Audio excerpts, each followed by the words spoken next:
Si vous lisez un rapport concernant l'observation d'un objet cylindrique en forme de cigare, d'un gris métallique brillant, d'une longueur allant de 20 à 260 mètres, il y en a de différents types, et produisant un bruit qui ressemble à un bourdonnement profond, s'il y a 5 lumières rouges sur la surface métallique de ce cigare, une en haut, une autre au milieu, 2 à l'extrémité, alors il y a de grandes chances qu'il s'agisse d'un de nos vaisseaux.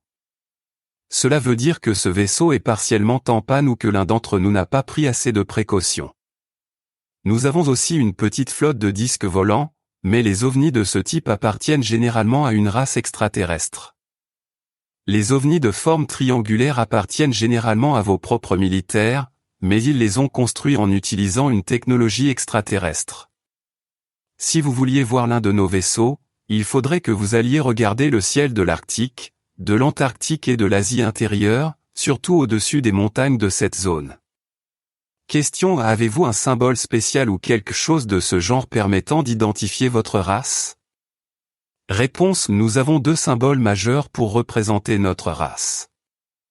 L'un, le plus ancien, est un serpent bleu avec 4 ailes blanches sur champ noir. Ces couleurs ont une signification religieuse pour nous. Ce symbole était utilisé par certaines parties de ma société, mais maintenant il est devenu extrêmement rare. Vous autres humains l'avez copié trop souvent dans vos anciens écrits. L'autre symbole représente un être mystique que vous appelleriez un dragon, représenté sous la forme d'un cercle contenant 7 étoiles blanches. Ce symbole est plus courant de nos jours.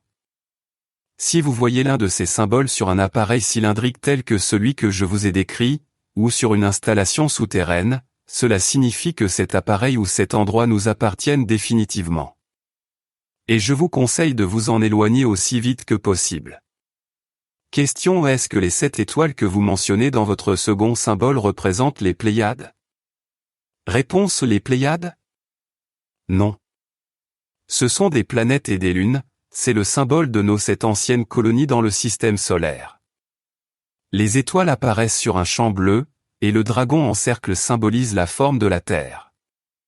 Les 7 étoiles blanches étaient la Lune, Mars, Vénus et les 4 lunes de Jupiter et de Saturne que nous avions colonisées autrefois.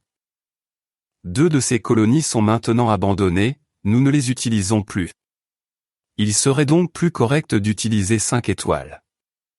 Question: vous ne m'avez pas permis de faire des photos, qui pourtant me seraient utiles pour apporter la preuve de votre existence réelle et de la véracité de cette histoire. Pouvez-vous vous décrire vous-même en détail? Réponse: je sais que des photos seraient utiles dans ce sens. Mais d'un autre côté, vous autres humains êtes des sceptiques invétérés, ce qui est très bien pour nous ainsi que pour les vrais extraterrestres qui agissent secrètement sur cette planète.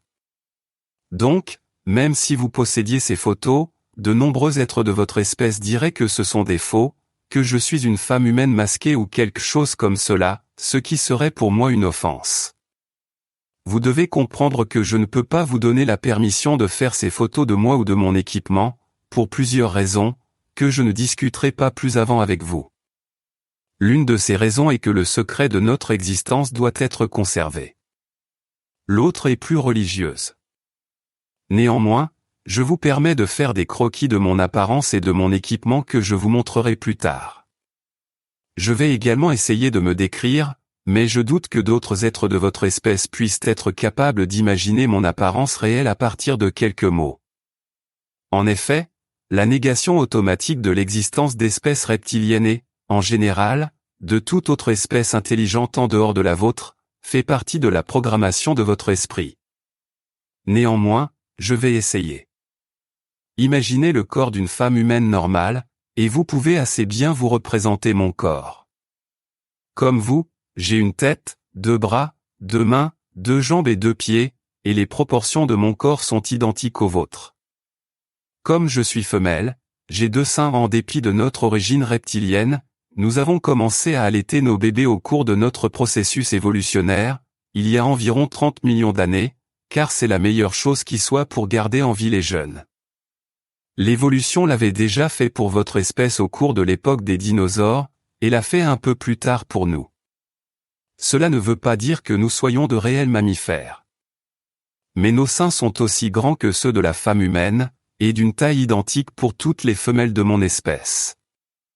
Les organes de reproduction sont les mêmes que ceux des humains, dans les deux sexes, mais un peu plus petits. Ils sont visibles et ont la même fonction que les vôtres, un autre cadeau de l'évolution. Ma peau est principalement d'une couleur vert beige plutôt vert pâle et nous avons des dessins faits de taches irrégulières brunes, chaque tache mesurant 1 à 2 cm. Sur le corps et le visage, les dessins sont différents en fonction du sexe, mais les femelles en ont plus, spécialement sur le bas du corps et sur le visage. Dans mon cas, vous pouvez observer les 2 lignes de points au-dessus des sourcils, traversant mon front, sur les joues et au menton. Mes yeux sont un peu plus grands que les yeux humains, pour cette raison, nous voyons mieux dans le noir. Ce qui domine, c'est la large pupille noire, entourée d'un petit iris d'un vert brillant, les mâles ont un iris vert foncé. La pupille est enfante et peut changer de taille, allant d'une minuscule ligne noire jusqu'à un large ovale en forme d'œuf. Notre rétine est extrêmement sensible à la lumière et donc la pupille doit s'y adapter. Oreille ronde externe, plus petite, mais meilleure audition. Sensibilité à une échelle de son plus large. Muscles permettant de fermer complètement les oreilles, sous l'oparex.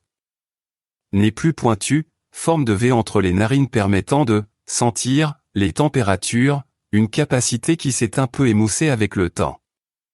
Lèvres de la même forme que chez les humains, plus grandes chez les femelles, de couleur brune. Des dents très blanches, fortes, plus longues et plus pointues.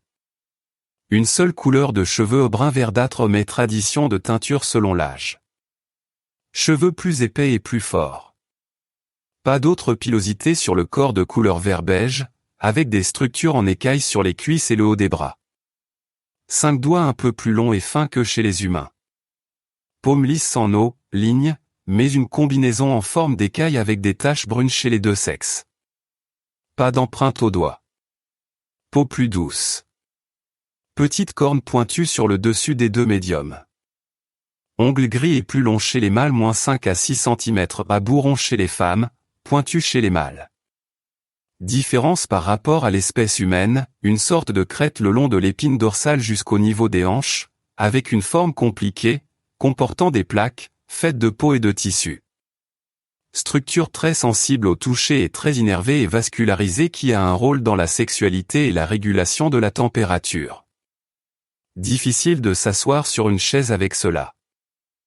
Au soleil, les plaques se remplissent de sang reptilien qui se réchauffe de plusieurs degrés, d'où grand plaisir. Pas de nombril. Naissance différente comparée aux mammifères. Autres différences mineures non visibles car elles sont cachées par les vêtements. Fin de l'épisode 2/9.